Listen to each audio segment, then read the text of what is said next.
a Karina, a Mariana, creo que son los que conozco. Los que no me conocen, yo he ejercido como juez contencioso administrativo más o menos por 10 años. He sido juez tramitador, he sido juez cautelar. Inclusive en algún momento hice suplencias en el Tribunal de Apelaciones, pero sobre todo soy juez del juicio. En los últimos ya casi 3 años, bueno, me pidieron que asumiera otro puesto en la Corte. En este momento soy el director jurídico de la Corte Suprema de Justicia, ¿no? Y entonces, pues trataremos de aplicar un poquito la experiencia, ¿verdad? Que uno logra acumular en el tiempo en esta materia, pues para poder transmitírselo a ustedes, susceptible a que hay cosas que son de mejorar, de perfeccionar, o cosas que tal vez no conozco yo, pero que pues averiguaría para efectos de ustedes sin ningún problema si alguien tiene una duda. ¿Preguntas que quieran hacer? ¿Aclaraciones? ¿Dudas que tengan? De mi parte no. Bueno, tal vez una. ¿Los juicios están programados con fecha o...? No. Lo que hacemos es esto. Vamos a ver. Como hay algún momento en el cual puede ser que vayamos más atrás o más adelante por tantas cosas, entonces yo no quiero programarlos por fecha, sino que cuando ya vamos a un tema, yo ya les digo, chicos, ahora sí, de entre una semana o 15 días vamos a entrarle a esto. ¿Ven? Yo les doy el debido proceso, les aviso, digamos, pero no fechas rígidas, sino cuando... No fechas rígidas, sino cuando agotemos tema. ¿Lo explico? Sí, está bien, muchísimas gracias. Ok. Buenas noches, profe, no sé si pasó lista. No, Fabián, no he pasado bueno. lista, no. Está bien. Gracias, saludos y buenas noches, compañeros y compañeras. Gracias. Ok. Yo les agradecería que trataran de intervenir, meter la cuchara. Yo de vez en cuando les voy a hacer preguntillas o cosas así. Pues porque la hora, un viernes hasta ahora, pues, ¿verdad? Es complicado para todos y todas, ¿verdad? Pero entonces necesitamos, pues, poner atención. Les rogaría que traten de ponerme atención. Yo sé que es complicado, yo sé que están en sus casas, pero tratar de hacer el mayor esfuerzo. ¿Alguna duda adicional? Con muchísimo gusto. Ya les digo, el programa está ahí en el Teams y me dan el chancecito porque sí veo que tengo que readecuar un poco el aula virtual que no tiene unos cambios que le metí hace unos 15 días. Estamos, a lo que vinimos entonces. A lo que vinimos. Profe. Dime. Disculpe, para no interrumpirlo ya una vez que empiece a dar ya la clase. Es que yo tengo que bajar ahorita dentro de un ratito a la clínica porque estoy haciéndome un perfil glicémico y entonces después de que ceno tengo que esperar 2 horas y bajar a que me sangren. Entonces, cualquier cosita yo me conecto con el celular, pero tengo que ir ahí, entonces por aquello. No hay ningún problema, no hay ningún problema. Está bien, muchas gracias. Más bien que le vaya muy bien. Gracias, profe. Ok. Empezamos. ¿Ven la presentación? Sí, profe. Sí. Sí. Ok. Vamos a ver. Partamos del concepto general de para qué existe el derecho administrativo. Aparte de torturarles a ustedes un par de cuatrimestres con el derecho administrativo, la razón de ser del derecho administrativo es sobre todo establecer un ordenamiento o mecanismos para controlar la función administrativa. De alguna manera, la administración pública, en sus diferentes formas como se manifiesta, en las diferentes formas como vivimos la administración pública, ¿verdad?, ejerce función administrativa. Función administrativa es lo que hacen los maestros cuando dan clases. Función administrativa es en este momento los médicos que están en el San Juan de Dios atendiendo a la gente en emergencias. Función administrativa son los policías que pueden estar haciendo su trabajo en la calle. Función administrativa es también la actividad que puede hacer cualquier servidor público tomando decisiones de algún tipo, ¿verdad? Función administrativa es una resolución administrativa donde se nombra a alguien o se despide a alguien. Función administrativa es cuando se adjudica un contrato. Entonces, bueno, todo eso es la forma como sentimos a la administración pública día a día. Lo que pasa es que sabemos que la administración pública muchas veces no hace las cosas como Dios manda. No actúa conforme a derecho. Porque a veces hace las cosas mal, porque a veces no las hace del todo, o porque a veces las hace de manera tardía. En esos supuestos, entonces, es cuando los ciudadanos necesitan mecanismos o vías procesales para poder encauzar el funcionamiento de la administración en una vía de legalidad, para poder encauzar la forma como la administración se manifiesta de manera conforme a derecho. Básicamente, el que tiene poder, pues tiene ese poder en función del interés público, ¿verdad? Y para cumplir los fines públicos, y ese poder tiene límites. Principio de legalidad, ¿se acuerdan en algún momento que lo vieron, verdad? El principio de legalidad como un marco donde se tiene que manejar el servidor público, ¿verdad? Y no puede excederse de esos límites. Y también, pues, otros límites que eran, y con algunos de ustedes los vimos, principios constitucionales o principios legales. Razonabilidad, proporcionalidad, necesidad. La actuación policial es legítima siempre y cuando ¿qué? Sea razonable, proporcional y necesaria. Las disposiciones del Ministerio de Salud respecto a la pandemia son conforme a derecho siempre y cuando estén fundadas en ¿qué? En normas como la Ley General de Salud o la Ley Nacional de Emergencias. Pero también cuando sean razonables, proporcionales y necesarias. Ahora, a veces no pasa eso. Entonces, yo ciudadano tengo que ir a un lugar donde yo pueda acudir a ejercer defensa de mis derechos. Tengo que acudir a un órgano jurisdiccional a tocar la puerta y decir, mire, esta decisión de la administración está mal hecha, es irrazonable, es desproporcionada, no está fundada en el derecho, o la administración no está haciendo lo que tiene que hacer. Para eso pagamos impuestos y yo no veo que se esté haciendo lo que tenga que hacerse. Yo pago impuestos y a mí me interesa que se protejan los tiburones que rodean la isla del Coco. ¿Por qué? Bueno, porque son parte fundamental de la biodiversidad y el futuro de toda la humanidad, que los tiburoncitos que rodean la isla del Coco estén bien de salud. Que no haya pescadores furtivos. Y si el Estado no hace algo, yo puedo acudir a un proceso a pedir, alegando un interés que después vamos a analizar, ¿verdad? A pedir que se obligue a la administración a actuar. Ahora, esto no siempre fue así. ¿Qué pasó?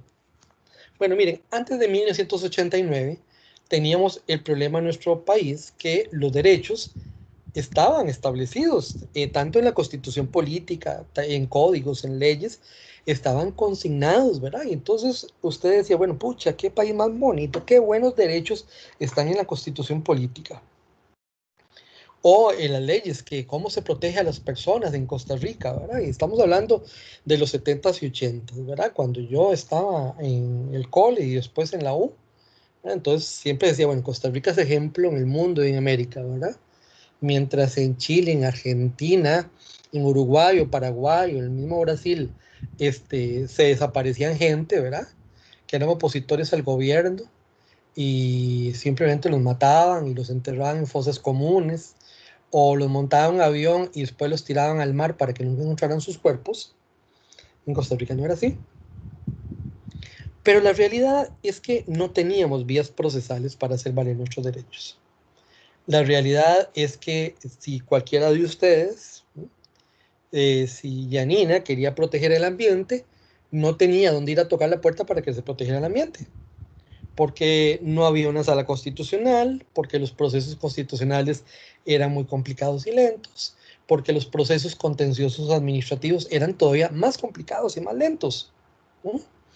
Entonces, antes del 89, los derechos estaban muy mal protegidos en la vía procesal. No había dónde ir a tocar la puerta cuando se violaban los derechos. En 1989 ocurre un cambio importante en este país. Y ya los que llevaron Constitucional 2 posiblemente se recordarán.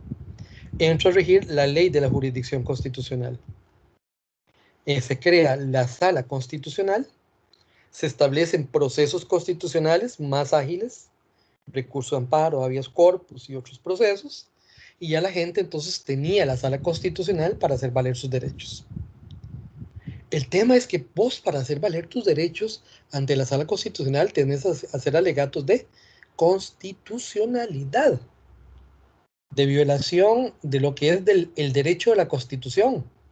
Y los que estuvieron en Constitucional se acordarán que el derecho de la Constitución era no solamente las normas de la Constitución política, sino también los principios constitucionales, los tratados internacionales, ¿verdad?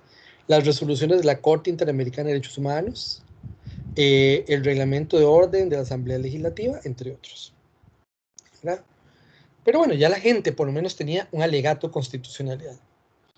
Pero a veces se violaban derechos que no eran temas de constitucionalidad, sino que eran temas de pura legalidad. ¿Por qué? Porque eran argumentos de que no se estaba cumpliendo, no la Constitución, no el derecho de la Constitución, sino que no se estaba cumpliendo un código, una ley, un reglamento. Y el problema, chicos y chicas, es que antes del 2008, lo que había era lo que se llamaba la ley de la jurisdicción contenciosa administrativa. Los ciudadanos, en esa ley de la jurisdicción contenciosa administrativa, tenían un problemita chiquitico. Esa ley era tan complicada que no todo el mundo podía meter un proceso contencioso. Y el otro tema es que esa ley era tan complicada que cualquier proceso, cualquier juicio que se desarrollara al amparo de esa ley, podía durar en resolverse así, al suave, un mediano abogado, ni siquiera un abogadazo, sino un mediano abogado podía hacer que ese proceso durara casi 20 años. Imagínense qué ganas tenía uno de meter un proceso para saber que se le iba a resolver dentro de 20 años. Imagínense más de uno de ustedes que tenga en este momento, no sé, 22 años. Más de uno de andar 22 años o 25. Y saber que cuando le den sentencia va a tener 45. O sea, huevar uno, ¿verdad? Entonces,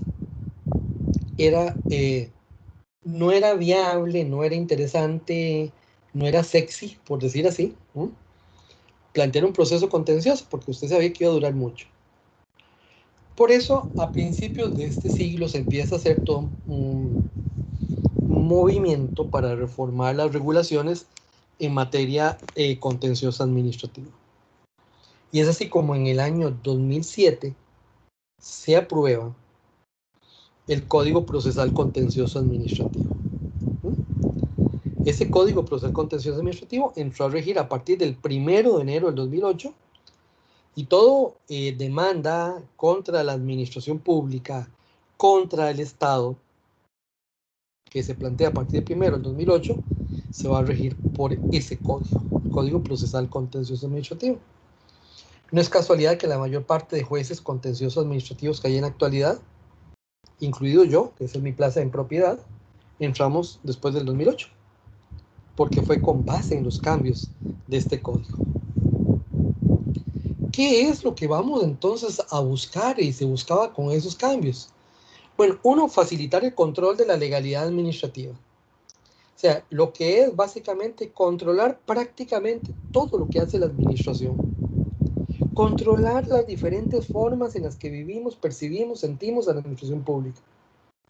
Que un juez, un tribunal de justicia, pudiera analizar si la actuación de la administración pública estaba o no conforme a derecho. Que un tribunal de justicia pudiera revisar la actuación de la administración y pudiera eventualmente anularla. Y eventualmente no solo eso, es que si generaba responsabilidad, pues condenar a la administración a responder. Vean que aquí hay un enfrentamiento muy fuerte con un principio que existió en los tiempos de las monarquías. El rey no se equivoca, el rey no responde.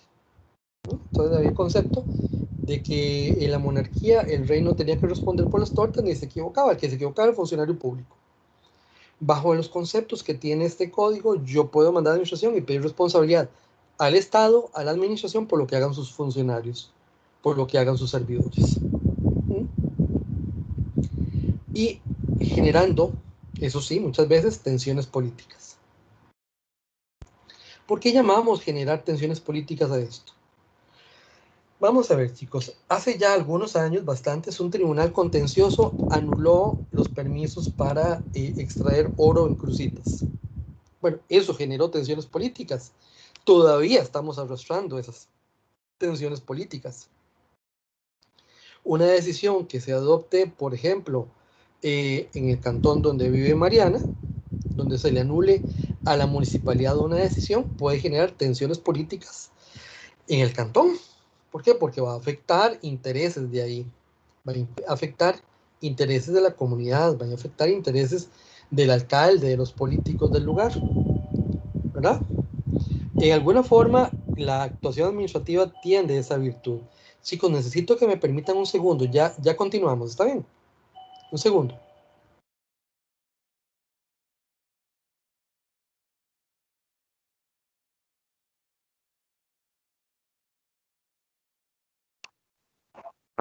Okay.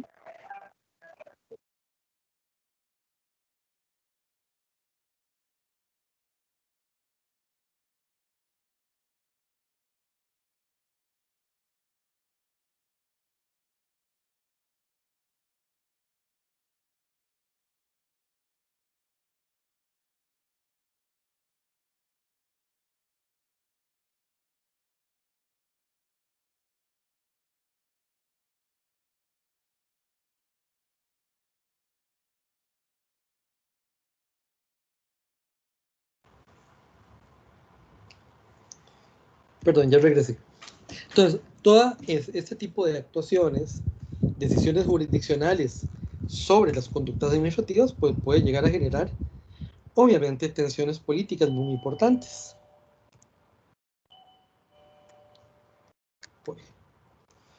Entonces, la idea o el concepto de la jurisdicción contenciosa administrativa es básicamente que este ciudadano se puede enfrentar frente al Goliat, que es la administración pública, ¿verdad?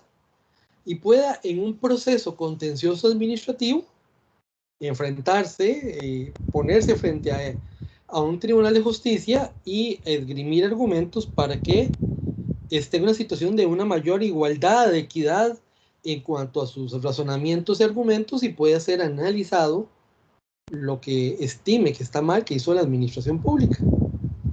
Vamos a decir así que la justicia administrativa es el conjunto de principios, procedimientos que establecen recursos y garantías que tienen los particulares para mantener sus derechos. Algo fundamental es que no solo entonces basta que en un ordenamiento se diga que yo tengo X, Y, Z derechos. No es solo que un ordenamiento se haga un enunciado, digamos, de derechos de las personas, sino que también debe haber vías procesales suficientes para que estas personas puedan ejercer la defensa de sus derechos. Vamos a ver más adelante cómo en el proceso contencioso administrativo el ciudadano se puede enfrentar a esa administración, a ese estado de tú a tú, de frente a frente, ¿verdad? Y la administración va a ser una parte más en un proceso, sin privilegios, sin todos esos privilegios que en algún momento vimos en Administrativo 1, sin las potestades de imperio que tenía la administración, ¿verdad? Sino que ahí va a estar de frente, ¿verdad? Les voy a poner un caso, creo que con algunos de ustedes se los conté en algunos cursos anteriores. En algún momento de mi vida me tocó ir a un seminario internacional y nos tocaba exponer sobre lo que era el ordenamiento jurídico de nuestro país. Bueno, yo expuse sobre Costa Rica, ¿verdad? Llegué a exponer sobre nuestro país, todo lo demás. Luego mío le tocaba exponer a la representante de un hermano país del norte. La señora, pues yo no sé, iba como picada contra Costa Rica, ¿verdad? Y se notaba, inclusive por el trato que me daba a mí como costarricense y todo lo demás, ¿verdad? Se notaba como que tenía cierta animadversión. Y entonces la señora empieza su exposición diciendo, mire, es que en nuestro país, lo que el señor de Costa Rica dice que tienen desde hace X cantidad de años, nosotros lo tenemos desde 10 o 15 años atrás, ya lo teníamos. Y empieza a hablar de su país y su ordenamiento, ¿verdad? Y yo decía, bueno, qué raro. Yo tenía entendido lo contrario, pero tampoco no venir a estos foros a mentir, ¿verdad? Qué raro. Y entonces al final, en su exposición, en los últimos 3 minutos, la señora dice, y así es como es nuestro ordenamiento en nuestro país, pero el problema es que el gobierno no le ha asignado presupuesto. Entonces, nuestros códigos o nuestro código para esta materia no se ha podido implementar porque desde que se creó el gobierno no ha querido asignarle presupuesto para crear tribunales de justicia, ni nombrar jueces, ni nada para poder hacer efectivo el código, los códigos que hemos creado en esta materia. A ver, chicos, ¿por qué creen que el gobierno de ese país no quería asignarle recursos a la implementación de ese código?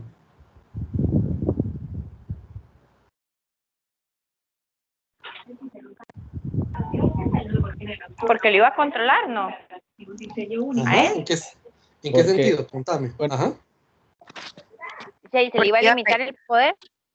Iba a pedir explicaciones al poder. ¿Alguien iba a decir algo más? También me parece que un caballero. Bueno, sí, bueno, siento que también fue casi que lo mismo que estaba pasando aquí anteriormente, que los procesos duraban 20 años, como indicó usted, para no tener que estar dando explicaciones y poder hacer sus mandatos utilizando prácticamente la potestad de imperio. O sea, yo soy el que mando, yo soy el que digo cómo hago las cosas, sin tener la posibilidad de que el ciudadano pueda tener ese control o ese acceso a ese tipo de procesos. Exacto, ¿verdad? La idea era no someterse a un control, ¿verdad? La norma está hecha, pero no vamos a dar los mecanismos para que se implemente, porque el momento que se implemente va a haber alguien que me controle, ¿verdad? Yo recuerdo cuando me pidieron que asumiera esta nueva función, bueno, nueva, ¿no? Ya va para 3 años, en la función donde estoy, que una de las últimas sentencias que saqué era un decreto que se anuló, que anulamos, que se había emitido en la administración Figueres, que permitía la exploración petrolera. En la administración Figueres se había emitido un decreto que permitía entonces a empresas a venir a Costa Rica a hacer un proceso que se llama prospección petrolera, que es un tipo de exploración, investigación previa para ver si hay petróleo o no en el país. Un señor plantea un proceso contencioso, un señor, imagínense, ¿verdad?, pidiendo la nulidad de ese decreto, da una serie de argumentos válidos, los analizamos y anulamos ese decreto. Estamos hablando de que lo interesante en este caso es que participó como coadyuvante, y después vamos a ver mucho más esta figura, una de las empresas petroleras que estaban interesadas de que el decreto operara. ¿Sí? Y el abogado de la empresa petrolera era Rubén Hernández Valle, abogado de Oscar Arias Sánchez, abogado de grandes empresas de este país, ¿verdad? Y Rubén Hernández, pues es una persona muy ligada al Grupo La Nación y a grandes sectores políticos y empresariales de este país. Vemos entonces cómo de alguna forma, ¿verdad?, también lo que se ve en el contencioso implica eso que les dije, las tensiones políticas, tensiones económicas, y cómo la misma administración pues se puede ver afectada por ese tipo de decisiones cuando se le anula, pero también privados que les interesa que se mantengan o se caigan determinadas decisiones. Ahí es cuando más adelante vamos a ver cuándo opera una coadyuvancia, cuándo opera una tercería en este tipo de procesos. Un elemento importante es entonces que, en orden a lo que les explico, lo que busca el proceso contencioso es el control pleno de la conducta administrativa. Cuando hablamos de control pleno de la conducta administrativa, es que prácticamente todo lo que hace o no hace la administración se puede ver en este tipo de procesos. Se pueden revisar, anular reglamentos, por ejemplo. Se pueden revisar, ver la legalidad o no de simples conductas materiales. La garroteada que le dio el policía a una persona, por ejemplo, podría ser, ¿verdad? o podría ser revisar también la fase de formación de los contratos administrativos o de ejecución de los contratos administrativos, y también, obviamente, los actos administrativos. Recordemos, administrativo 1, base para todo esto, que era un acto administrativo. Acto administrativo es la manifestación de voluntad, juicio o conocimiento de la administración que genera efectos jurídicos. Entonces, cualquier manifestación de voluntad, juicio, conocimiento formal en tinta y papel, se me olvidó decirles, ¿verdad? En tinta y papel, es revisable en esta materia contenciosa. El despido de una persona, el nombramiento de una persona en una terna, la adjudicación de una contratación en alguien, una patente, el rechazo de una patente, la denegatoria de una patente, un permiso, una licencia, la revocación de algo. Cualquiera de ese tipo de actos son viables de ver en contencioso. Casi todo lo que hace la administración pública se ve en el contencioso. Hay muy pocas materias excluidas. Entre las poquísimas materias excluidas son, por ejemplo, los actos políticos, digamos, de relaciones internacionales.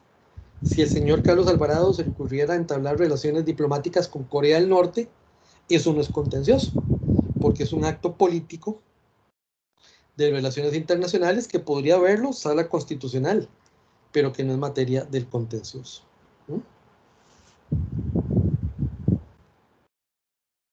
Ahora, cuando se toma la decisión de crear este tipo de tribunales, hay una serie de decisiones que hay que adoptar de orden político para el tipo de tribunal contencioso, y fue para poder hacer este código que les dijo, el código que se aprobó en 2007 y empezó en 2008. Primero, la decisión de crear una jurisdicción especializada. Chicos y chicas, en otros países del mundo no hay jueces contenciosos especializados. Entonces, el juez que ve civil, el juez que ve familia, el juez que ve agrario, ve contencioso. Aquí se decantó por mantener la tesis de que era necesario jueces especializados en materia contenciosa administrativa, ¿verdad? Gente conocedora de esta materia, gente conocedora del derecho administrativo, el tiempo ha dado la razón de que es fundamental eso, ¿verdad? Para alguna gente lo administrativo es chino, ¿verdad? Les cuento, por ejemplo, a mí me toca ir a las sesiones de Corte de Suprema Justicia todos los lunes, y hay magistrados que son de diferentes disciplinas, ¿verdad? Y ellos mismos reconocen, ellos lo dicen claramente, ¿verdad? Los penalistas lo dicen muy claramente, y otras disciplinas. Mire, a mí, administrativo y contencioso, explíquenme por qué eso no es lo mío, yo no entiendo nada de eso. Y mi trabajo precisamente es, de alguna forma, hacerle accesible a ellos estos contenidos para la toma de decisiones que adopta la Corte Suprema de Justicia. La segunda definición importante que se toma en esta materia es si íbamos a concentrar todo en un solo tribunal o iba a haber la posibilidad de que hubieran tribunales desconcentrados. Vamos a ver, por ejemplo, en materia penal, en materia laboral, en materia civil, cualquiera de estos, hay tribunales en diferentes lugares del país. Pues no solo hay uno en todo el país. Bueno, en materia contenciosa la decisión fue diferente. En materia contenciosa, ¿verdad? Hay un tribunal contencioso que abarca todo el país.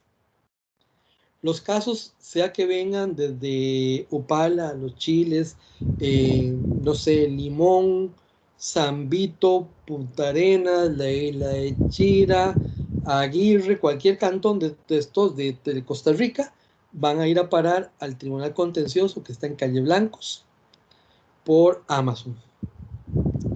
Es una jurisdicción de carácter concentrado.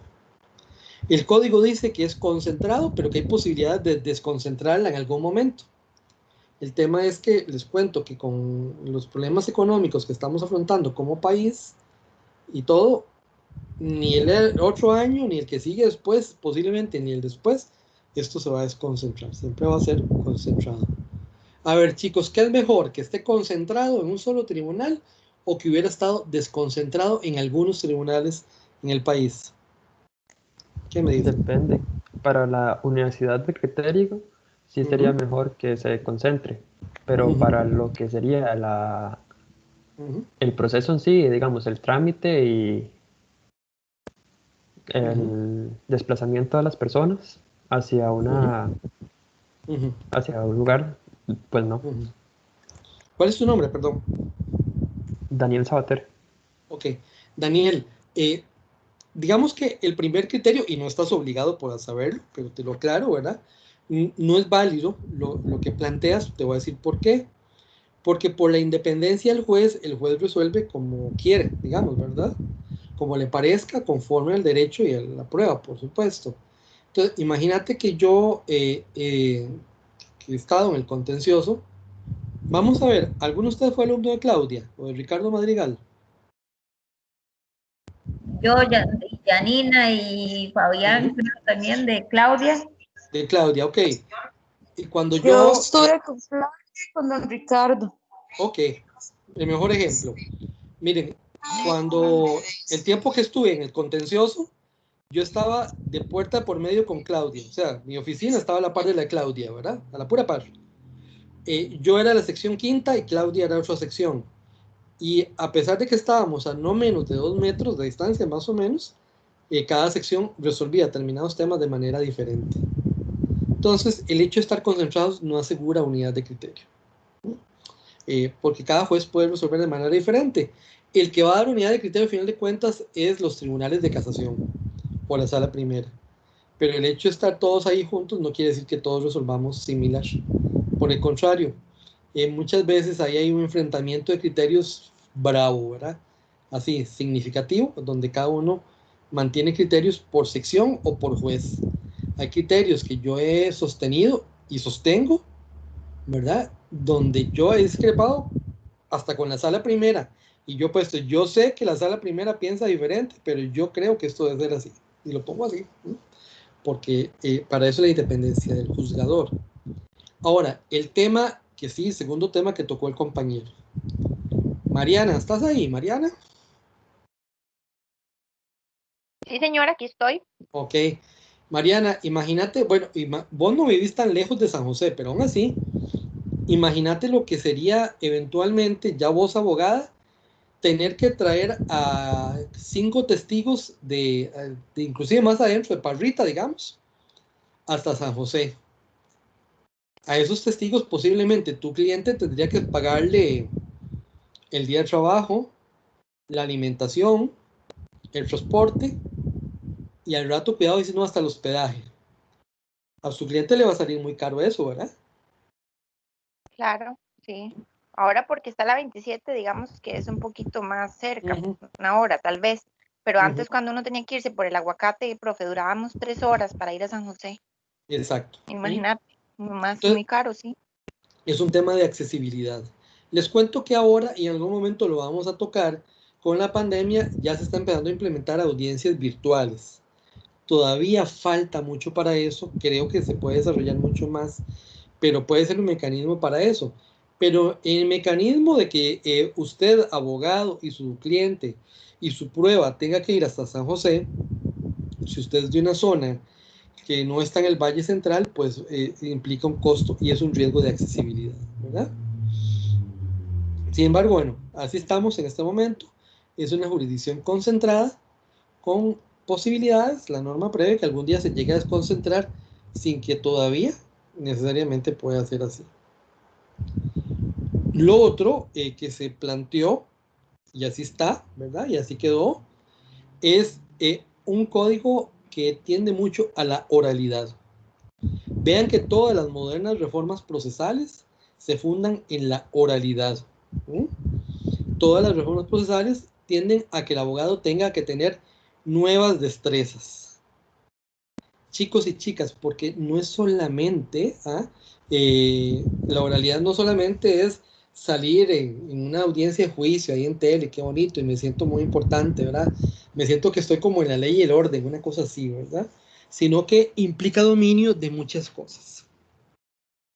Más adelante vamos a ver cómo en una audiencia preliminar yo podría decirle a cualquiera de ustedes, a Daniel, mire, la parte demandada opuso la defensa de un litisconsorcio pasivo necesario e incompleto.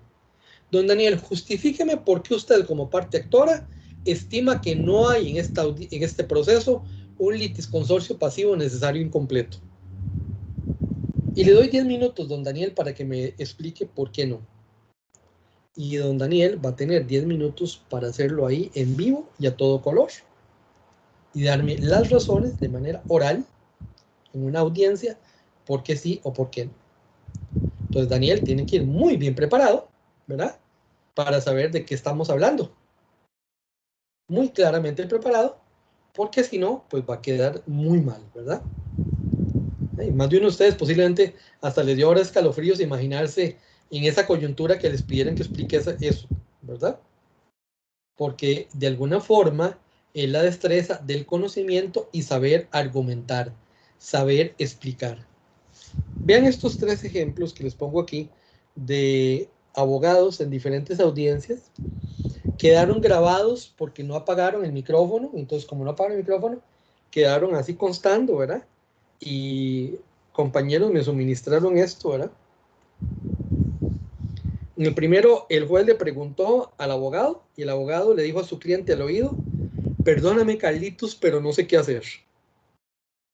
El juez le hizo precisamente un tipo de pregunta un poco similar, digamos, a el ejemplo que les acabo de poner, y el abogado no sabía qué hacer en la audiencia, y lo único que acató fue decirle a su cliente: perdóname, Carlitos, pero no sé qué hacer.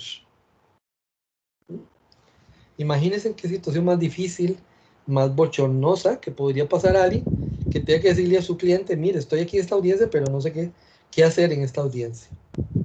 Bueno, precisamente si yo voy a ser especialmente insistente en que conozcan algunos de los contenidos básicos de la materia procesal, es para que nunca les llegue a suceder esto, ¿verdad?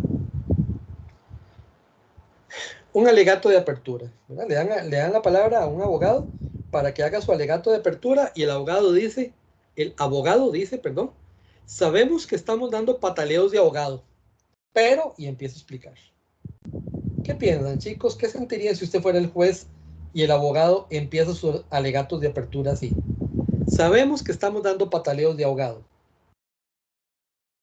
¿Qué pensarían ustedes si fueran los jueces?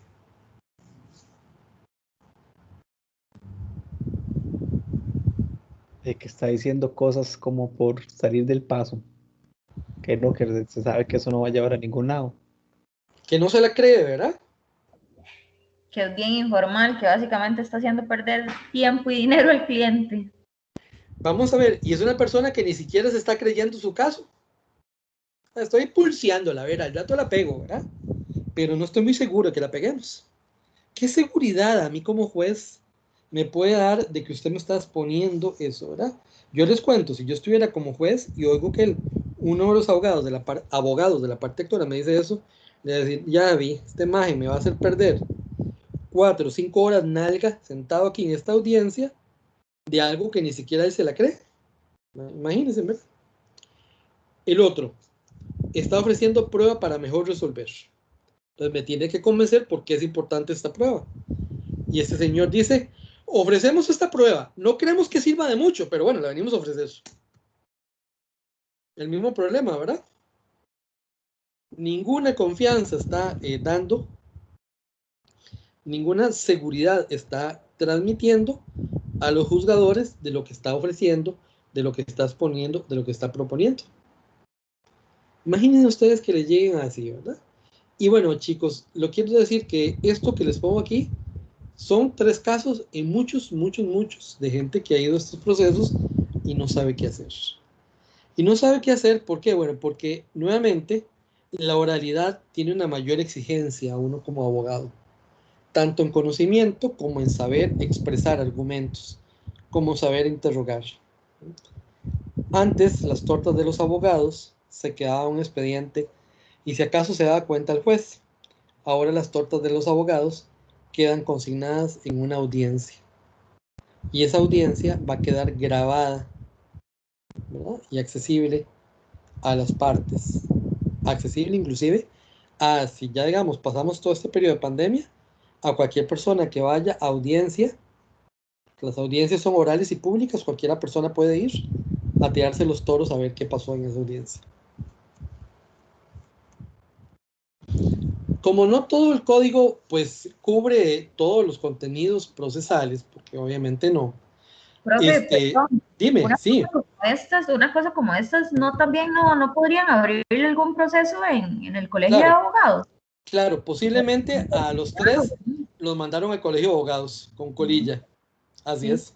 Sí. Casi que automáticamente los 3 tuvieron que haber ido con colilla para el colegio de abogados. ¿Y eso quién lo reporta? Digamos, ¿el mismo juez hace qué? El juez hace una especie de resolucioncita para ponerlo en conocimiento del colegio. Como un tipo de queja, digamos, por decirlo así. Pone en conocimiento la noticia criminis, por decirlo así, ¿verdad? Más o menos. Sí. He escuchado, sí, en varios, bueno, ahí donde yo estoy, a un abogado básicamente que le dijeron a la parte, digamos, que estaba en completa indefensión porque el abogado ni siquiera sabía qué era lo que se estaba planteando en ese momento y tuvieron que parar todo el proceso porque pues, la parte no tenía la defensa correcta, ¿verdad? Sí, de hecho, yo una vez lo tuve que hacer, ¿verdad? Cuando era juez tramitador, yo paré la audiencia, le dije a la parte, mire señor, yo no puedo continuar el proceso, usted está en indefensión, su abogado no tiene claro lo que tiene que hacer aquí, valore, porque yo tampoco le puedo imponer, ¿verdad? Si quiere cambiar de abogado y me dice, ¿verdad? Porque yo no voy a continuar el proceso. Qué vergüenza, ¿verdad? Tanto tiempo de estudio para que pase eso, qué vergüenza. No, le voy a decir más vergonzoso. El abogado es un político, fue diputado, es ahora asesor en la Asamblea Legislativa, fue candidato a la presidencia de la República. Entonces, para que vean, es más grave toda la cosa. Entonces uno se queda con la boca abierta y uno dice, ¿es posible que esté ganando tanto dinero ese señor ahí? No, y ¿sabes qué es lo peor? Que se quedó con la persona. Ay, no. Sí. Qué terrible. Sí. Ok. Bueno, como el código les dije que no cubre todo, ¿verdad? Entonces, si aplicaremos supletoriamente el CPC, se aplica supletoriamente el CPC y eventualmente podemos aplicar. Chica, ciérrame el micrófono, porfa. Ajá. Se aplica supletoriamente el CPC y también existe un reglamento de esta jurisdicción que también viene a regular algunos contenidos. ¿Qué principios rigen esta materia? Como les dije, el fundamental, la oralidad. El proceso contencioso nace escrito, con una demanda escrita. Se contesta de manera escrita. Pero luego de toda esta parte de la demanda y la contestación de la demanda, las partes medulares del proceso contencioso son orales. Audiencia de conciliación, audiencia preliminar, audiencia de juicio. Las partes esenciales del proceso se van a desarrollar en audiencias orales. Cada audiencia con una especificidad propia, cada audiencia con un objetivo propio, ¿verdad? Y donde usted tiene que saber para qué sirve cada audiencia y qué destreza tiene que usar en cada una de las diferentes audiencias, ¿verdad? Que es un poco lo que vamos a ir desarrollando mucho más adelante en el curso. Porque cada audiencia tiene un propósito y ahí usted tiene que saber desarrollarlo. Ejemplo, usted no me va a llevar a la audiencia preliminar a los testigos. ¿Por qué? Porque la audiencia preliminar no es para evacuar prueba, es para admitir prueba, que es diferente, ¿verdad? Pero también hay otros principios. Primer principio, concentración. Los actos procesales se concentran en audiencias. Vamos a ver, ¿se acuerdan que al inicio de la clase les dije que en algún momento les dije que los procesos contenciosos en el inicio duraban hasta 20 años? Bueno, era porque los diferentes actos procesales se dividían en el tiempo, ¿verdad? Entonces alguien metía una defensa, metía una nulidad, metía algo, y eso se resolvía, y tiempo después metían otra, y se resolvía otra, y se iba así, y todo eso tenía recursos, y eso iba posponiendo las decisiones en el tiempo, alargándolas, ¿verdad? No estaba concentrado, sino disperso en el transcurso del proceso la posibilidad de resolver todos estos temas.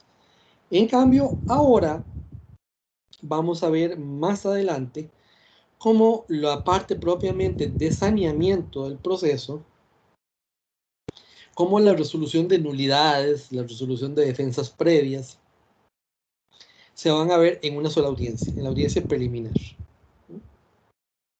Y si alguien es un buen abogado, con buen juez y con una parte demandada también que ponga de su parte, por decirlo así, ¿verdad? Lo que duraba antes en resolverse puede ser hasta 5 años, ahora se va a resolver en 3-4 horas. De 5 años a 4 horas hay mucha ganancia. ¿Por qué es así? Bueno, porque todos estos temitas que antes duraban tanto en resolverse en el tiempo, se van a resolver en una sola audiencia, en la audiencia preliminar. Todos van a estar su resolución concentradas en la audiencia preliminar. El otro principio es la búsqueda de la verdad real.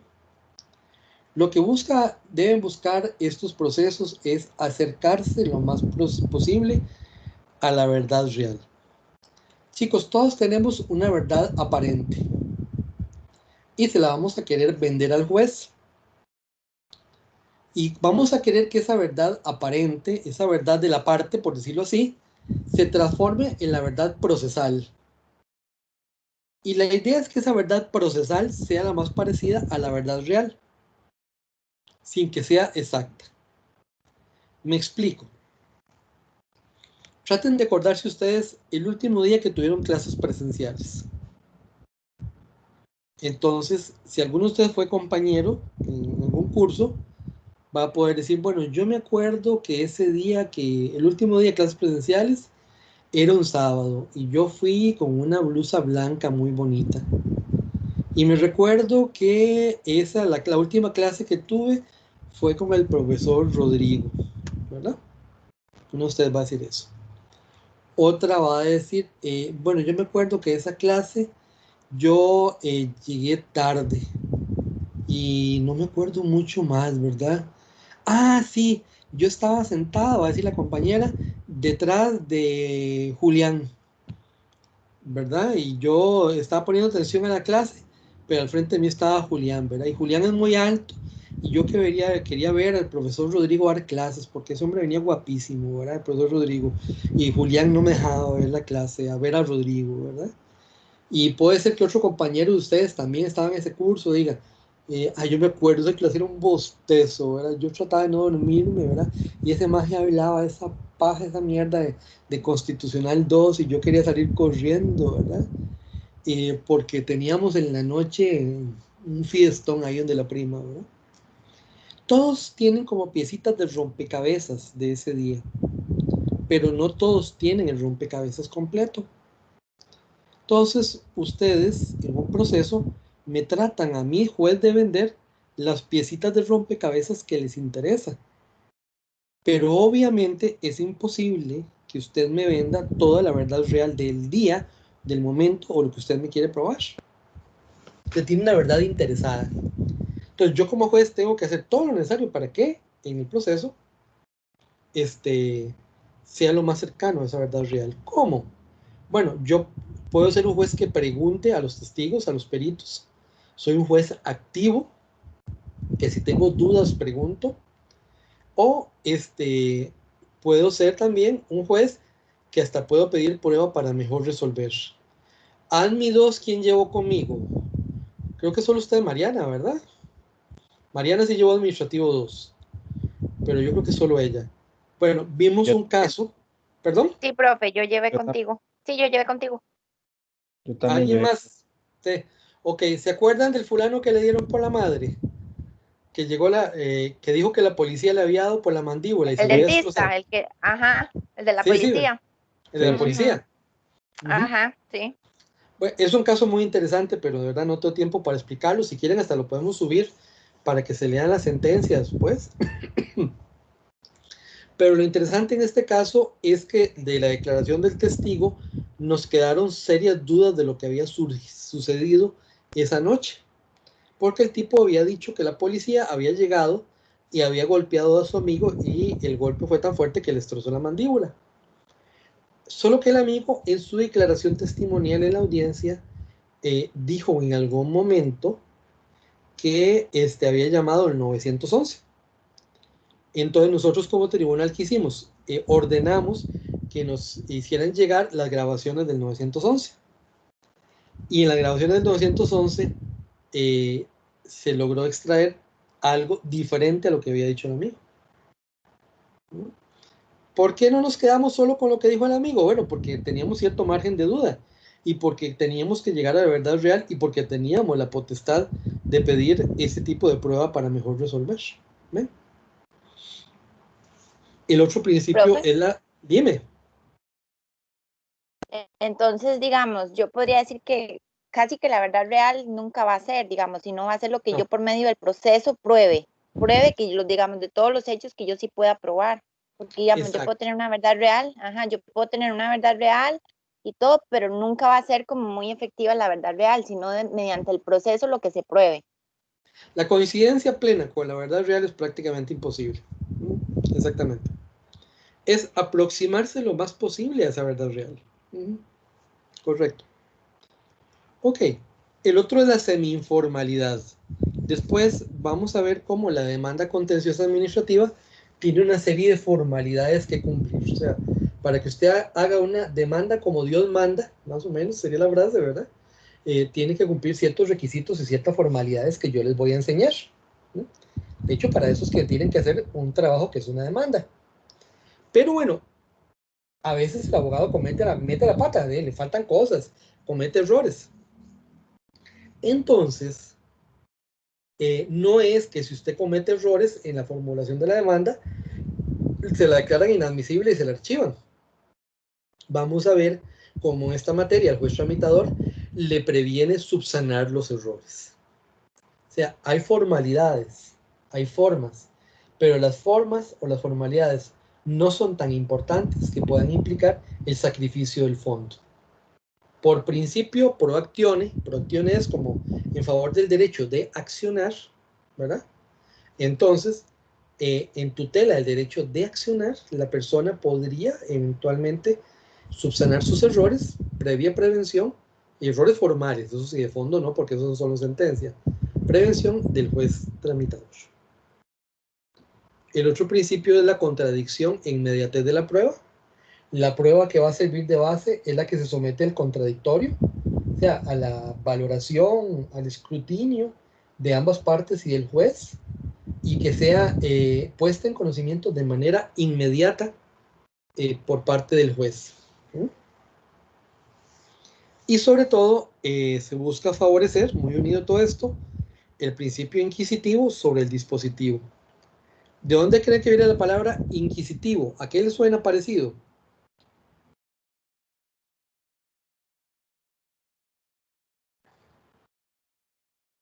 Inquisitivo. Inquisi.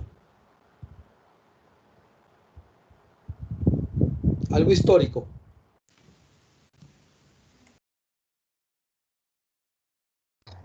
Lo de la Inquisición, profe. La Inquisición, correcto. ¿Verdad? Recuérdese la Inquisición, ¿verdad? El viejillo que no quería hablar, entonces los jueces inquisidores le sacaban las palabras a como hubiera lugar, ¿verdad? Con torturas, con fierros calientes, retorciéndole brazos y piernas y todo lo demás, ¿verdad? O sea, el juez inquisidor buscaba la verdad a como hubiera lugar, hasta forzarla.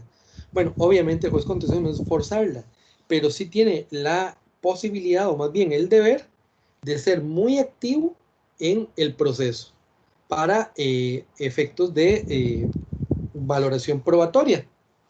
Esto trascendiendo el juez, que en lugar de ser así tan activo, sea un juez meramente moderador del debate. El juez contencioso es más inquisitivo que dispositivo. El juez contencioso es no tanto moderador del debate como un juez que, aparte de moderar el debate, tiene un papel activo en la parte probatoria. Ok. Necesito que me pongan mucha atención en esto porque esto es un enredito. En el año 2008, entonces, se creó el Tribunal Contencioso Administrativo. Este Tribunal Contencioso Administrativo es para ver todos los causas, todos los procesos centrados a partir del 1 de enero del 2008 que hubieran ingresado, ¿verdad? En esta materia a partir del 1 de enero del 2008. Y aparte de eso, como vamos a ver más adelante también, luego se le adicionan los amparos de legalidad. Entonces, la base esencial del código en la creación original era esto. El Tribunal Procesal Contencioso, ahora les explico un poquito cómo se organiza, para ver todos los procesos posteriores al 2008.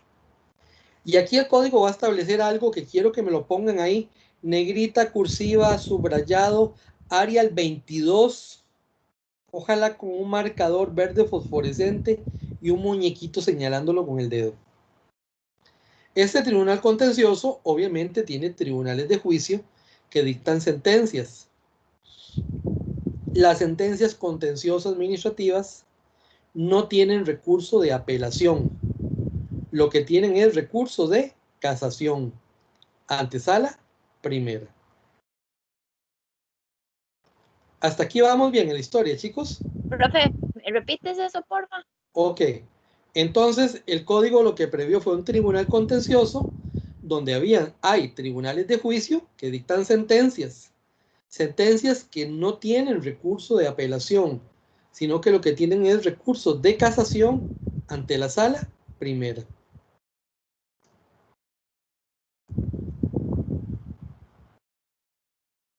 Ahora bien, el código dijo, bueno, está bien, tenemos los casos a partir del 1 de enero del 2008, pero ¿qué hacemos con los casos viejos? Porque había un montón de casos anteriores al 1 de enero del 2008. Bueno, el código mantuvo el juzgado contencioso para los casos anteriores al 2008, más otros que ahora vamos a ver. El código mantuvo el juzgado para los casos anteriores al 2008 y otras competencias específicas que vamos a ver. A lo que voy. En otros lugares ustedes han visto que... Dime. Perdón. Por eso es la relación de que cuando uno mete un amparo de legalidad en el tribunal contencioso, lo que él diga ya ahí no tiene más que casación. Exacto. Es así, ¿verdad? Ajá. Sí. Ok. El juzgado entonces va a ser para ciertas competencias. Luego, la Corte creó un tribunal de apelaciones de lo contencioso. Eso no está en el código. Lo creó la Corte. Pero ese tribunal de apelaciones, ¿se acuerdan que les dije que el tribunal contencioso no se apela a las sentencias, verdad? Entonces, el tribunal de apelaciones lo que ve son 5 tipos de apelaciones para otro tipo de resoluciones que no son sentencias.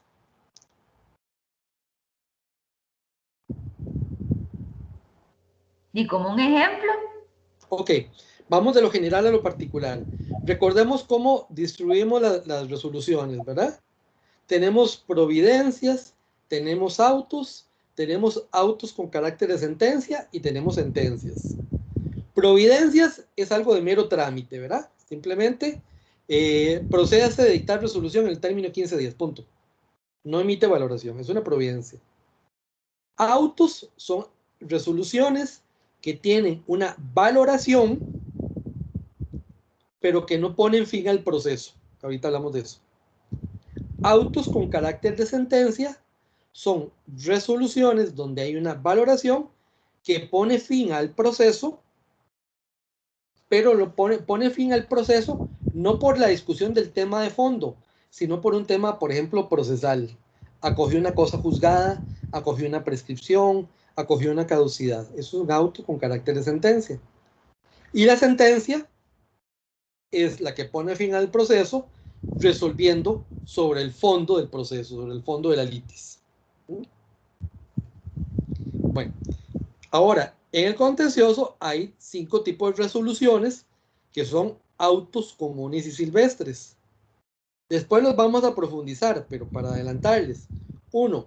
La resolución que dicta y resuelve acogiendo o denegando una medida cautelar. 2. La resolución que resuelve acogiendo o denegando una contracautela. 3. La resolución que acoge o deniega una integración de la litis. 4. La resolución que ordena el archivo de un expediente por no subsanar defectos. Y 5. La resolución que ordena un embargo. Esas 5 resoluciones, ven que no son sentencias, sino que son cosas muy puntuales, tendrían apelación ante el Tribunal de Apelaciones. Y esa la resolvería, digamos, el mismo juez de trámite. Eso lo resolvería en primera instancia el mismo juez de trámite y serían apelables ante el Tribunal de Apelaciones. Okay.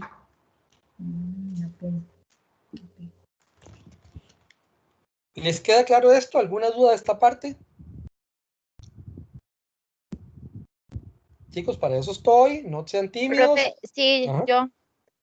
¿Esas 5 resoluciones son de qué me dijiste? Son del tribunal. Autos emitidos por los jueces tramitadores, usualmente, no necesariamente solo ellos, pero usualmente los jueces tramitadores del tribunal. Pero entonces, del tribunal contencioso. Así es. Pero entonces nunca le llegaría, digamos, al juzgado como tal, digamos, sino que ya de una vez, o sea, como primera vía se envía al Tribunal de Apelaciones.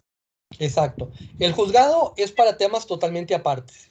Sí, ya para la sentencia como tal, digamos. No, el juzgado es solo para estos temas que ya les vamos a enseñar. Ya casi vamos a eso. Okay. O sea, el Tribunal de Contencioso Administrativo, si le llegara, o si están tramitando algo que vaya a resolver sobre una medida cautelar, sobre contracautelar, una litis, un archivo del expediente o un embargo, eso sí va a poder ser apelable, pero solo ante el Tribunal de Apelaciones. Así es. Así es entonces. Exacto. Ajá. Listo. Solo si le llegan esos casos, porque si fueran de otros casos no tiene apelación más que casación. Exacto. Listo. Ok, ¿qué ve el juzgado? El juzgado lo que va a ver es lo que con algunos de ustedes ya vieron conmigo en Consti 2, las ejecuciones de sentencia en procesos constitucionales.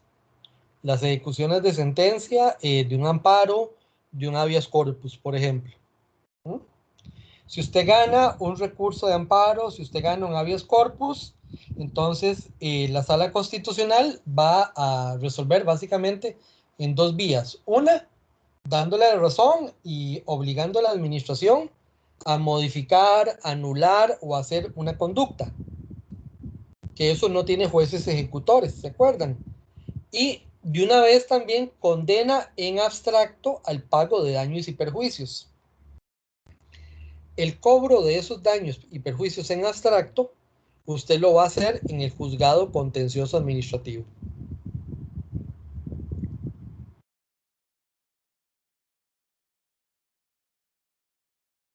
También los interdictos en que sea parte de la administración pública, las expropiaciones también se ven en el juzgado contencioso administrativo, y las ejecuciones de sentencia en materia de tránsito y penal, cuando sea parte condenada la administración pública en el penal, en la vía civil resarcitoria, ¿verdad?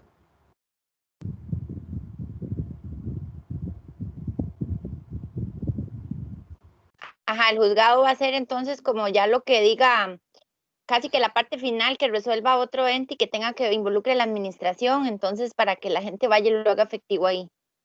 Pero en estas materias, ¿verdad? Constitucional, materias. tránsito y penal, exactamente. Ajá. Vamos a ver, Mariana, usted viene de San José y va para su lindo cantón y le chocó una patrulla el carro, ¿verdad? Y le despedazó una de las puertas traseras. Y entonces la sentencia del juzgado de tránsito condenó al Estado el pago de los daños. Entonces, para ejecutar la sentencia de tránsito, usted va a ir al juzgado contencioso, porque el condenado en la sentencia de tránsito fue el Estado. O el otro ejemplo. Ajá, sí. ¿Alguien se acuerda del caso de los sobreirradiados? ¿Alguno que no sea tan huila? ¿Alguno? Sí, no me hagan sentir adulto mayor, porfa. ¿Los qué, profe? Perdón. Sobreirradiados. Estamos hablando del de Magón o eso, las bananeras, ¿o no? No, no. No. Ok. Yo ese sí no lo escuché. Me hicieron sentir adulto mayor, al suave. Tírelo, profe, no importa. Ya me envejecí como no sé cuántos años en este momento. Ahora voy a ir a cofalear, tomarme una lechita caliente, definitivamente. Ok, sobre irradiados. En uno de los hospitales de La Caja había una de estas máquinas de las bombas de cobalto para las personas que tenían un cáncer. Y la persona encargada de calibrar el aparato no lo calibró bien. Entonces, durante varios meses estuvo descalibrado. Entonces, la gente iba supuestamente a atacar su problema de salud y más bien el aparato lo que estaba haciendo era agravando su problema de salud porque más bien los estaba quemando por dentro. Entonces se planteó un proceso penal, obviamente, ¿verdad? Y una acción civil resarcitoria contra el médico y contra la Caja Costarricense de Seguro Social. Al final, bueno, se logró determinar que sí, que el aparato estaba mal calibrado y toda la cosa, ¿verdad? Y se condenó penalmente al señor y en la acción civil resarcitoria al señor y a la Caja. Entonces, los herederos de los sobrevivientes plantearon entonces luego la ejecución de sentencia penal, ¿verdad? La condenatoria penal de la acción civil resarcitoria en el juzgado contencioso. En ese momento yo estaba en el juzgado y me tocó resolver esa ejecución de sentencia. Claro, algo horroroso, era algo dramático lo que vivieron estas personas, y entonces me tocó ver cuáles fueron los daños que se habían producido de manera inmediata, directa, con motivo de los hechos que dieron lugar al proceso penal, a la denuncia penal y luego al proceso penal. ¿Ven? Entonces, el juzgado siempre va a existir, siempre va a estar vivo, porque siempre le va a tocar ver, aparte de los casos antes del 2008, estos casos. ¿Estamos claros en esta parte, chiquillas, chiquillos? Sí, profe, gracias. Ok. En el tribunal contencioso va a haber este tipo de jueces. Jueces cautelares, ¿verdad?, que se encarga de resolver medidas cautelares. Jueces tramitadores, que es el que recibe la demanda, le da el trámite, le da el curso, hasta llegar propiamente a la siguiente etapa, ¿verdad? Es el que va a verificar que su demanda está bien formuladita, bien hechita, ¿verdad? Va a resolver cualquier incidencia procesal de camino. Jueces conciliadores, que es un juez que aparte de conocimiento en materia contenciosa administrativa, tiene conocimiento en materia de conciliación. Yo soy juez conciliador también, casi nunca ejercí, pero también soy juez conciliador. Juez de tribunal de juicio, que es el que dicta la sentencia. Juez ejecutor, que es el que hace efectiva la sentencia. Y, bueno, jueces de tribunal de apelaciones. Ahora, ¿qué no ve el contencioso? Bueno, obviamente contencioso no ve actos, en principio, una excepción más adelante vamos a ver, que tengan que ver con sujetos de derecho privado, acciones de privados, no es para demandar a los privados, ¿verdad? Y aquí hay que tener cuidado, ¿verdad? Todavía hace un tiempo había un entrenador de fútbol, ya no entrena porque estaba muy enfermito, que era abogado y metió contenciosos contra el Cartaginés, contra la Fede Fútbol, contra el Comité Olímpico Nacional y todo eso. Es contra la administración pública, ¿verdad? Tampoco no se ve en el contencioso procesos que busquen anular una sentencia, por ejemplo, de otra jurisdicción. Y ustedes van a decir, lógico, profe. No, hombre, no es tan lógico, vieran que no. Todavía no hace mucho me tocó ver un caso de una persona que pedía que anularan una sentencia de familia en el contencioso. Fatal, ¿verdad? Tampoco ve el contencioso competencia de otras jurisdicciones. Ya vamos a ver, sí, 3 casos en particular en los cuales, a pesar de que es parte actora o demandada de la administración, hay jurisdicciones especializadas. Cobro administrativo. Bueno, ahí hay un juzgado especializado de cobro. Aunque demande un banco o aunque sea demandada una municipalidad, ahí no, ¿verdad? ¿Por qué? Bueno, porque hay una jurisdicción especializada en la parte de cobro. Temas constitucionales, obviamente, aunque sea parte recurrida a la administración, tampoco. ¿Por qué? porque hay una jurisdicción constitucional para ver el tipo de procesos constitucionales. Y los temas de empleo público, que eso los vamos a dar para la siguiente clase, porque se las trae el enredo que nuestro país tiene en esta materia. Pero que en principio, según la reforma procesal laboral, estos temas de empleo público deberían ir a los juzgados de trabajo, que ve el contencioso. Todo acto relacionado con conductas de la administración pública, ¿verdad? Toda pretensión donde se quiera pedir responsabilidad de la administración pública. Pero vean qué interesante. Aquí imaginémonos que A quisiera demandar a B por una propiedad. A dice que la propiedad es de él y B, que la tiene inscrita a su nombre en el registro público, dice que la adquirió de manera legítima. Si fuera una demanda de A, sujeto de derecho privado, contra B, sujeto de derecho privado, ¿a dónde se vería este proceso?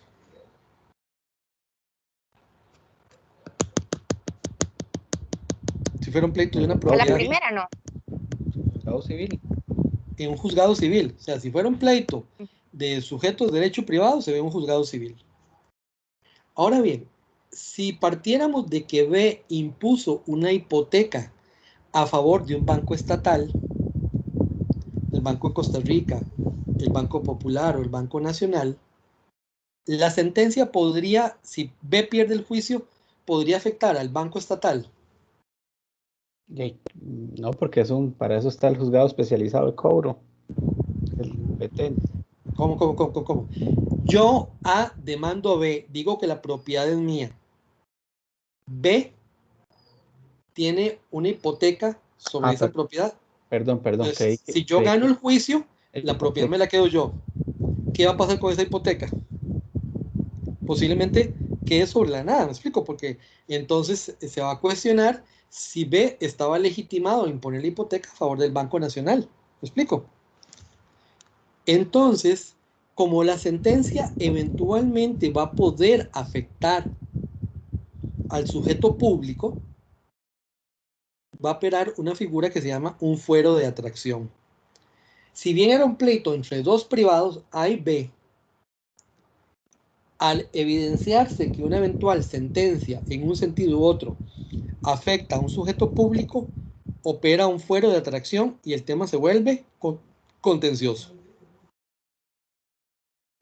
¿Les queda claro? Sí, con solo que lo involucre, digamos, en esa parte, entonces ya habría fuero de atracción. El cuestionamiento que tienen que hacerse es, ¿una eventual sentencia va a afectar al sujeto público en alguna forma? Porque si es así y la eventual sentencia afecta al sujeto público, a pesar de que la demanda y el proceso se haya iniciado en un juzgado civil y entre privados, eso hizo que se transforme en contencioso. Ese es el fuero de atracción.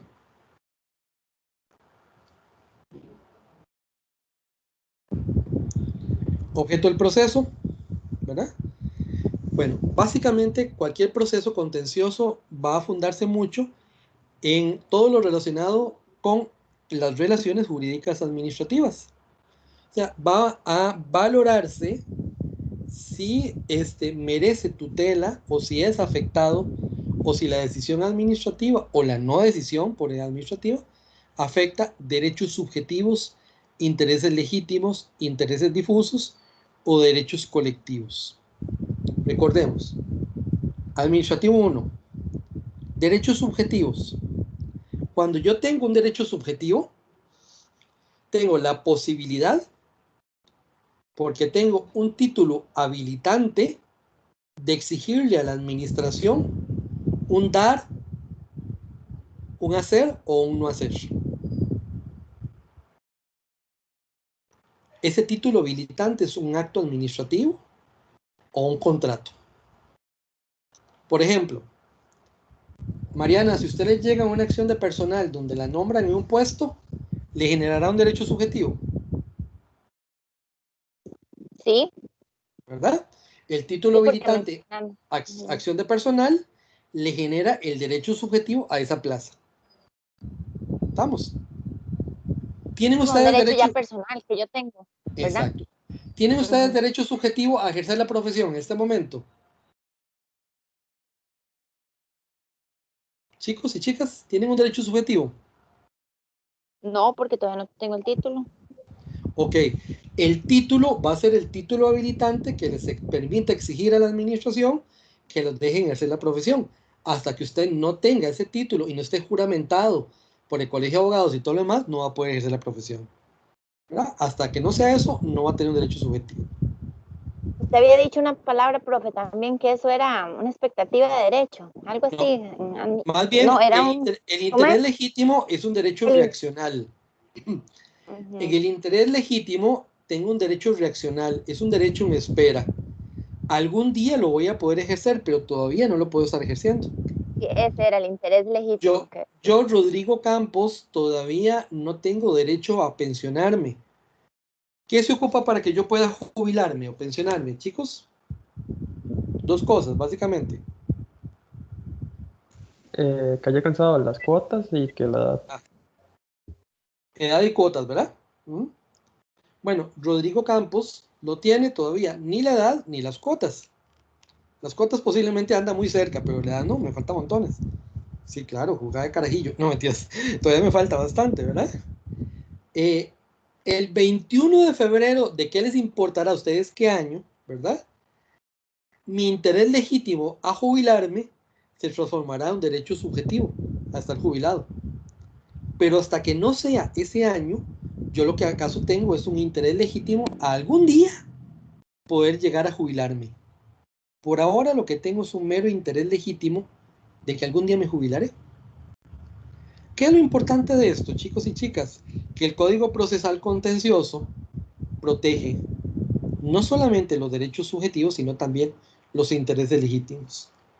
Entonces, cualquiera de ustedes, Daniel, por ejemplo, podría plantear un proceso contencioso alegando que una decisión administrativa le afecta a su interés legítimo, a pesar de que todavía no esté consolidada como derecho subjetivo. Pero también hay intereses difusos e derechos colectivos. Lo vimos en constitucional también en algún momento. Intereses difusos son los intereses de una colectividad muy amplia de seres humanos en la cual nosotros compartimos ese interés. Es mi interés, pero no solo el mío, sino de esa gran cantidad de seres humanos, son muchos, que ni siquiera estamos representados por una organización, una asociación. Simplemente tenemos un interés muy amplio. La protección del medio ambiente sano y equilibrado es un interés difuso. A todos nos interesa que se proteja el medio ambiente. Entonces yo puedo plantear una demanda contenciosa, así como puedo plantear un proceso constitucional, invocando la afectación de intereses difusos. Y también puede haber afectaciones a derechos colectivos, grupos, colectividades de seres humanos específicas que pueden invocarse su afectación como colectividad. Imaginémonos, dígame. Una consulta con respecto a eso. Nosotros aquí, en mi casa, a la par, digamos, o al lado abajo, hay como una granja. La granja es realmente hedionda. Realmente hedionda. Todos los vecinos han como recolectado firmas y han ido a hablar y no se están poniendo de acuerdo entre el Ministerio de Salud y a ver quién es el que le toca, ¿verdad? Se tiran la pelota entre todos. ¿Qué pasa con eso? Eso también es parte de lo que usted está hablando. Exactamente. Entonces, vea que ustedes podrían alegar desde el interés difuso al ambiente o a la salud de todos ustedes, hasta el derecho colectivo de los habitantes de la comunidad tal a tener, a que el Ministerio de Salud haga su trabajo. Y entonces podrían plantear una demanda contenciosa a nombre de su comunidad. Es muy interesante. Sí, sí. Es más, podría ser que su demanda la haga sobre ese tema. Sí. Sería bonito, ¿no? Sí, así me guía. Sí. Porque los derechos colectivos son eso, colectividades a las cuales yo pertenezco. Puede ser la colectividad del barrio, los vecinos donde esté. Puede ser, digamos, una persona que sea gay o transexual y entonces quiera pedir la nulidad de un reglamento, un decreto, una decisión administrativa que afecta a la colectividad gay y trans de este país, por ejemplo, podría ser, ¿verdad? Porque la idea es que también el enfoque de tutela no sea solamente el ciudadano individualizado, sino también como grupo de grupos específicos, los diferentes grupitos que integramos la sociedad, o como ya grupos más amplios que son esos intereses difusos. Por ejemplo, les voy a poner otro. En algún momento el diputado José María Villalta, no ahora, sino cuando fue diputado la vez pasada, planteó un proceso para que el Estado le pagara a la caja lo que le adeuda por la seguridad social, que es una millonada de plata. Y lo que hizo Villalta fue invocar el interés difuso de todos los asegurados. ¿Por qué? Bueno, porque resulta que prácticamente en Costa Rica, casi todos los costarricenses somos asegurados directos o indirectos. Y estamos protegidos por los seguros de, al menos enfermedad y maternidad, de la Caja Costarricense de Seguro Social. Entonces Villalta planteó el proceso y lo ganó, invocando el interés difuso del derecho a un sistema de seguridad social y atención de la salud de todas las personas costarricenses. ¿Estamos claros, chicos? Sí, señor. Ok, bueno. Vean, si alguien no tiene acceso al aula virtual, mándeme un correo a este correo, universidad, la palabra universidad, punto rach arroba gmail.com. Repito, universidad, la palabra universidad, ¿verdad? Punto rach o rach arroba gmail.com. Me manda un correo y le digo, profe, mire, no estoy pudiendo entrar al aula virtual, y entonces para ver qué es la cosa, yo reporto para que los puedan meter al aula virtual. Como les digo, denme chance aquí el martes porque sí tengo que actualizar unos contenidos que no sé por qué no se me actualizaron cuando los subí en su momento. El programa está subido ahí y no sé, ¿alguna pregunta adicional? Y si no, con muchísimo gusto. Ha sido un placer darles clases a ustedes esta noche. Profe, no Espero que hacemos les como haya un gustado. grupito. El grupo de WhatsApp, ¿ustedes creen que lo pueden hacer ustedes? Digo yo, si quieren la mayoría. Yo les agradecería que si alguien puede hacer el grupo de WhatsApp, sería una gran ayuda para mí. Y me sirve más para estarme comunicando con ustedes y cosas así. Y bueno, los que han Entonces sido yo lo alumnos voy a míos, hacer.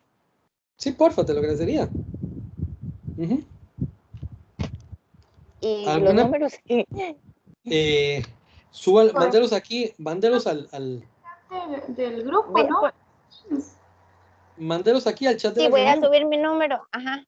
Sí, Ujú. voy a subirlo ahí al Teams y me los van pasando, o no sé. Ahí Sí. voy a ir haciéndolo. Ok. Bueno, muchas gracias por la paciencia esta noche, que estén muy bien. Espero que les haya Gracias, gustado esta profe. primera clase, a la orden. Chao. Bueno, Chao. buenas noches. Bye, bye. Buenas Bye. noches. Bye. Buenas noches, profe. Muchas gracias. Gracias. Buenas noches.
Nailan lloraba para mí. Ella me dijo con ternura. Ya.